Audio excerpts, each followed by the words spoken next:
Well, I will tell you clearly, it is true. It is true because we are victims of this crisis. In 2001, specifically, when crisis started in, let me use Plateau State, about 50 people were in Kokin Church worshiping God in the Yelwa town of Shendam local government in Plateau State, when the Islamic terrorists attacked them, closed the door and burnt all of them, about 50 of them. You can go and do that research, it's there. Now, if it wasn't Christian genocide, why were they targeting church alone? After that, crisis busted out again and they slaughtered a lot of people. My uncle was literally slaughtered in front of his house in the same Yelwa, Shendam. In fact, it took the military to intervene, to quell the issue. And then our houses in Yelwa, in the village, because I'm from Shendam local government, our houses, 3 of our houses were burnt by these Islamic terrorists. So it was not targeted at Muslims. Muslims were not killed. It was later on some of the indigents stood up to try to retaliate and the military intercepted. Now, apart from that, I remember the crisis also in Jos, and how Christians were being killed. So the issue of Christian genocide is true, because I've been in the know of everything that was going on. In fact, I don't want to talk much, but there was a Muslim guy that we one time led to Christ.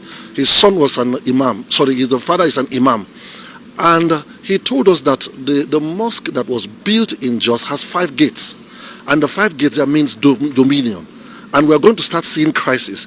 In that same year, a lot of crisis busted out, and there were killings of many Christians from different places.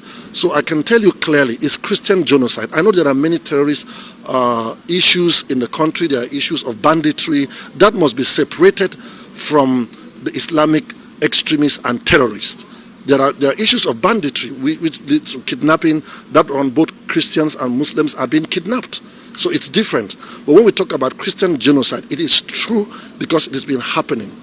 And so that's my stand. Invasion, but I believe it's an interception. It is help that is coming. Because lives are being slaughtered. To me, Nigerian government does not value lives. Human lives are sacred, whether Muslims or Christians.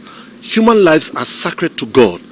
So no religious sect should wake up and want to eliminate a particular religious sect because they want to dominate the land and they want to be prominent in government or control the nation. It is an error. It is not acceptable to anybody that thinks well, whether Muslims or Christians. The truth is that it's an error. So we support the coming of the US to intercept because the government is failing. They slaughter people in hundreds and nobody does anything. We have a very strong military in Nigeria. We have good armed forces. But because of the manipulations going on through politics and other things, people that are involved, top government officials that are involved for personal gain, they will not be able to quell it. Not because the Nigerian forces cannot handle. This is a minor case, very minor. If they really want to cop this issue, they will cop it. But because nothing is being done, we need an intervention from the United States and other international security forces. That's just why we need them. So we can't continue to have lives being slaughtered at some people's selfish reasons. We can't continue to have that. And do you think there will not be any kind of backslash? Well, I believe that will definitely happen because such things cannot happen without backlash. You understand? Some people will try to quell it, they will try to resist it, and all of that. So are we ready for it? We are ready.